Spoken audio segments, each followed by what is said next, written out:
Hello guys, SK teacher academy में आप सभी का स्वागत है। आज मैंने आप लोगों के लिए लेके आया हूँ सी टेट 2022-23 में होने वाले एग्ज़ाम के लिए काफ़ी महत्वपूर्ण 2022-23 में होने वाले एग्ज़ाम के लिए काफ़ी महत्वपूर्ण ईवीएस क्या लेके मैं आया हूँ। ईवीएस इन्वायरमेंट से, ठीक है ना। चैप्टर नंबर 7 पानी के प्रयोग, ठीक है ना। पानी का क्या क्या प्रयोग है और कहाँ कहाँ प्रयोग होता है, इस चैप्टर से सीटेट में, ठीक है ना, एक नंबर पूछता ही है। कहने का मतलब यह जो मैं ला रहा हूँ आपको, यह 3, 4, 5 के बुक से मैं लाने का कोशिश कर रहा हूँ, जो एनसीईआरटी बेस्ड है। एनसीईआरटी बेस्ड है। और सीटेट में एक बात आप लोग याद रखिएगा दोस्तों, एनसीईआरटी बेस्ड ही क्वेश्चन पूछता है। आप दुनिया का जितने भी सारे बुक पढ़ लीजिएगा, और अगर एनसीईआरटी बुक आप नहीं पढ़ते हैं तो आपका सीटेट क्वालिफाइड करना मुमकिन ही नहीं, नामुमकिन हो जाएगा, ठीक है ना। तो इसलिए दोस्तों, आप लोग को मैं जितना भी सारा नोट्स प्रोवाइड करवा रहा हूँ यूट्यूब के माध्यम से, बहुत ही इम्पोर्टेंट है। इसलिए इसको आप लोग हल्कों में नहीं लेंगे, क्योंकि यह आप लोगों के भविष्य को उज्जवल बनाने वाला है। इसलिए आप लोग ईवीएस को बार बार रिवाइज करते रहिए। चलिए हम लोग चैप्टर नंबर 7 देखते हैं। और जहाँ एक बात, जब मैंने ईवीएस का पूरा कंप्लीट करवा दूंगा, उसके बाद मैंने प्रैक्टिस सेट जो प्रीवियस ईयर का है वो ईवीएस का आप लोगों के सामने करवाऊंगा, ठीक है। तो पहले जितना भी सारे कंटेंट है मैं एक एक करके लाने का कोशिश कर रहा हूँ। चलते हम देखते हैं उसका मुख्य पाठ के तथ्य क्या है। देखिए, मृत सागर कैसे किसको कहते हैं। वैसे तो सभी सागरों के पानी में नमक होता है, सागरों के पानी में नमक होता है, लेकिन मृत सागर जो है वो दुनिया का सबसे नमकीन सागर है। क्वेश्चन ऐसे पूछता है कि दुनिया का सबसे नमकीन सागर कौन सा है, तो क्या हो जाएगा, मृत सागर, ठीक है ना। देखिए, वहाँ पे 1 लीटर पानी में 300 ग्राम नमक रहता है। 1 लीटर पानी में कितना नमक रहता है, 300 ग्राम। मृत सागर में हम ऐसे तैर सकते हैं जैसे आराम से लेटे हुए हैं। मृत सागर में हम ऐसे तैर सकते हैं जैसे आराम से लेटे हुए हैं। कहने का मतलब हुआ कि वहाँ पे इतना नमकन खारा पानी वहाँ पे रहता है, जैसे लगता है कि वह हम लोग लेटे हुए हैं। देखिए, शिक्षक क्या बता रहे हैं इस पाठ से, यह अपेक्षा नहीं कि इन छोटे छोटे बच्चों को घनत्व के बारे में बताया जाए।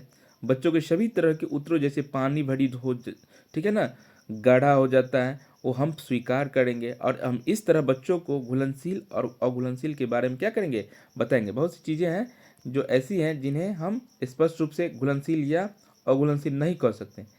वैसे भी इन शब्दों की यहाँ जरूरत नहीं है। बच्चों को प्रोत्साहित करें कि वह अपने अवलोकन के हिसाब से तालिका भरें।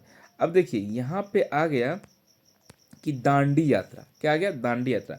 तो दांडी यात्रा कब हुई थी, सन 1930 ईस्वी में अंग्रेजों ने नमक पर टैक्स लगा दिए। सन 1930 ईस्वी में क्या किए थे, अंग्रेजों ने नमक पर क्या किया, टैक्स लगा दिया।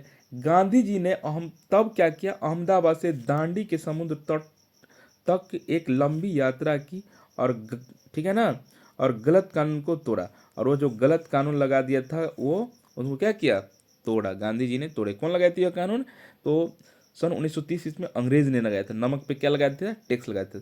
यह घटना 1930 की है। यह घटना कब की है, 1930 की है। भारत की आज़ादी से पहले, ठीक है ना, बहुत वर्षों से अंग्रेजों ने आम लोगों की नमक बनाने पर रोक लगा दी थी। आम लोग जो नमक बना रहे थे, ठीक है ना, उन पे रोक लगा दिए थे। कौन, अंग्रेजों, ठीक है ना। नमक पर भारी टैक्स भी लगा दिया। इस कानून से लोग अपने घर के इस्तेमाल के लिए भी नमक नहीं बना सकते थे। इतना गलत टैक्स हुआ था कि लोग अपने घर के लिए भी क्या करते थे, नमक नहीं बना पाते थे। क्यों, क्योंकि उसके पास उतना सारा पैसा नहीं होते थे। भला बताओ, नमक जैसी चीज़ के बिना गुजारा कैसे होगी। नमक जैसी चीज़ के बिना गुजारा करना क्या है, बहुत ही असंभव है, ठीक है ना। लोग को मजबूरी में दुकानों से महंगा नमक खरीदना पड़ता था। लोग को दुकानों से क्या करना पड़ता था, मजबूरी में महंगा नमक खरीदना पड़ता था। इस बात से लोग बहुत नाराज थे। इस बात से लोग क्या थे, बहुत नाराज थे। और गांधी जी का क्या कहना था कि जो चीज़ हमें कुदरत ने दी है, ठीक है ना, उसे बनाने पर बंदिश कैसे, मतलब कि जो चीज़ हमको कुदरत ने दिया है उसको बनाने पे बंदिश कैसे, मतलब उसको बंद कैसे किया जा सकता है उनके द्वारा, अंग्रेजों के द्वारा, ठीक है ना। उन्होंने लोगों के साथ मिलकर क्या किया, अहमदाबाद से दांडी के समुद्र तट तक एक लंबी यात्रा की और गलत कानून को तोड़ा, ठीक है ना। लंबी यात्रा किया और उस नमक कानून को क्या किया, उन्होंने तोड़ने का कोशिश किया। जानते हो नमक कैसे बनाया जाता है, अब इससे क्वेश्चन पूछेगा कि नमक कैसे बनाया जाता है। तो देखिए, नमक बनता है समुद्र ठीक है ना, कि पानी को ज़मीन पर क्यारियों में भर दिया जाता है। समुद्र का जो पानी रहता है उसको क्या कहते हैं, क्यारी बना के उसमें भर दिया जाता है, और नमक के ढेर वही रह जाते हैं। नमक के ढेर ढेर कहाँ रह जाते हैं, वहीं पे रह जाते हैं। ठीक है ना। तो इस प्रकार देखिए, अब आ जाता है शिक्षक संकेत। तो यह अपेक्षा नहीं है कि इस उम्र के बच्चे वाष्पीकरण समझ सकेंगे और उसके बारे में सोचना शुरू जरूर करेंगे। साथ ही यह अच्छा मौका है कि इस दांडी यात्रा का संदर्भ लेकर, ठीक है ना, भारत की आज़ादी की बात की जाए। देखिए, कहने का मतलब, शिक्षक संकेत का मतलब आप लोग समझ लीजिएगा। शिक्षक संकेत का मतलब होता है कि जो चीज़ पढ़ा रहे हैं आप, यह देखिए एनसीईआरटी का जो बुक हम लोग ईवीएस पढ़ रहे हैं वो क्लास 3, 4, 5 का बुक है। तो 3, 4, 5 में बच्चे को यह नहीं कि वो इतना चीज़ समझ ही लेंगे, हाँ कुछ परसेंट उसमें जरूर एक्टिविटी क्रिएट उत्पन्न होगा, उसको समझने का जागृति उत्पन्न होगा कि वो समझने का कोशिश करेगा। तो इसलिए शिक्षक संकेत हम इसलिए ला रहे हैं कि आप लोग भी जब टीचर बन जाइएगा भविष्य में, तब बच्चे को किस प्रकार से क्रिएटिविटी उत्पन्न करके उनको समझाने का कोशिश करेंगे। ठीक है ना दोस्तों। तो मैंने प्रत्येक चैप्टर ईवीएस का लाने का कोशिश करूंगा, और ये जितना सारा दिख रहा है यह एनसीईआरटी का क्या है, एनसीईआरटी का नोट्स है।